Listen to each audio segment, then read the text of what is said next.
In this video, I want to walk you through President Trump's proposal aimed at reducing mortgage interest rates through Fannie Mae and Freddie Mac.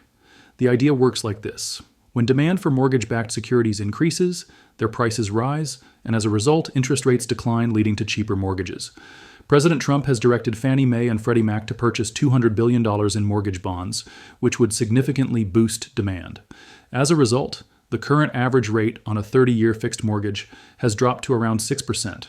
If we look back at mortgage rates over the past 5 years, we can see that after peaking close to 8% roughly 2 years ago, rates have gradually moved lower. That said, they have remained mostly between 6% and 7% during the last 2 years. This raises the possibility that this new directive could finally push rates clearly below the 6% level. You may have already seen headlines suggesting that Fannie Mae and Freddie Mac could help bring mortgage rates down. I want to break this down further so the situation is clear. On January 8th, President Trump stated that he chose not to sell Fannie Mae and Freddie Mac during his first term, despite expert advice.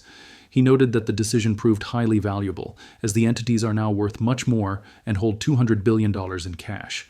Because of this position, he instructed his representatives to invest $200 billion into mortgage bonds to lower rates, reduce monthly payments, and improve housing affordability. A key question here is what exactly Fannie Mae and Freddie Mac are. To understand the full picture, it helps to start from the basics. Fannie Mae and Freddie Mac are classified as government-sponsored enterprises, or GSEs.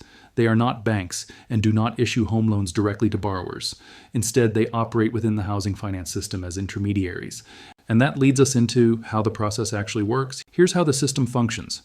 When you apply for a home loan through a bank or mortgage lender, let's use Wells Fargo as an example. Suppose you obtain a 30-year fixed-rate mortgage from Wells Fargo. The bank does not intend to keep that loan on its books for the full 30 years. Instead, Wells Fargo will sell the mortgage to Fannie Mae or Freddie Mac. These individual home loans are then grouped together and converted into mortgage-backed securities, or MBS, which are sold to investors across the globe.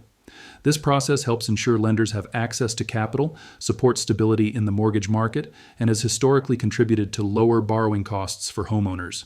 However, the financial crisis and housing collapse in 2008 dramatically altered this system. Prior to 2008, Fannie Mae and Freddie Mac operated as shareholder-owned companies. When the housing market collapsed, both entities faced severe financial trouble and were essentially insolvent. I remember this period clearly, as I had already finished college and was working while watching the situation unfold in real time. In September 2008, the federal government intervened and provided a bailout.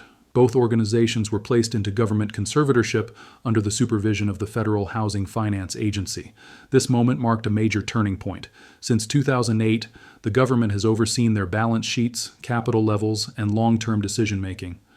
While they remain legally structured as companies and technically still have shareholders, they operate under government control. That is the key takeaway. A common follow-up question is whether Fannie Mae and Freddie Mac are publicly traded. This is where confusion often arises because the answer is yes, but not in the traditional sense. Fannie Mae and Freddie Mac do, in fact, have publicly traded shares. In the past, the Federal Reserve purchased trillions of dollars in Treasury securities and mortgage-backed securities to stabilize markets. This time, however, the situation is different. The Federal Reserve does not intend to intervene or buy MBS directly. Instead, policymakers are relying on Fannie Mae and Freddie Mac, and indirectly on taxpayers, to take action. This approach blurs the lines between housing policy, fiscal policy, and monetary policy, which is why it has caught Wall Street's attention. So, has the buying started? Yes, though slowly. Early reports suggest that initial purchases have begun, but the full $200 billion is expected to be implemented gradually rather than all at once. Doing it overnight could create significant market disruptions, so a phased approach is preferred. Even so, markets are already reacting to the announcement. Now, who bears the risk if this plan goes wrong? The uncomfortable reality is that taxpayers do. Because Fannie Mae and Freddie Mac remain under government oversight, rely on Treasury support, and do not have full private capital cushions, any losses are effectively socialized, meaning the public carries the cost. Naturally, this plan has its critics and supporters. Some argue against it, claiming that such a policy could distort markets, delay necessary reforms, and further entrench government involvement in housing finance. On the other hand, there are supporters who argue the opposite. They believe housing is too important to risk failing, that mortgage stability benefits the public, and that intervention is warranted. Let's take a step back and consider the bigger picture. This action signals that policymakers are concerned about high mortgage rates, that the Federal Reserve is unwilling to directly purchase MBS, and that hybrid institutions are increasingly being used to influence outcomes. It's important to understand that this is not a purely free market solution, it's a managed market approach. Whether you agree or not, it reflects a larger pattern. When markets become politically sensitive, governments intervene. The reality is that housing remains largely unaffordable, particularly for first-time buyers who haven't built up significant equity.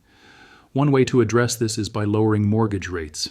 Since the Federal Reserve won't buy MBS and Congress isn't providing additional support, President Trump is acting through Fannie Mae and Freddie Mac. Will it work? That remains uncertain, but that is the strategy. The $200 billion initiative could reduce mortgage rates in the short term, yet it raises long-term questions about risk, incentives, and government involvement. That sums up the situation with Fannie Mae and Freddie Mac. We'll have to see how it unfolds. Please subscribe, thank you for your support, and I hope you have a great day. Take care.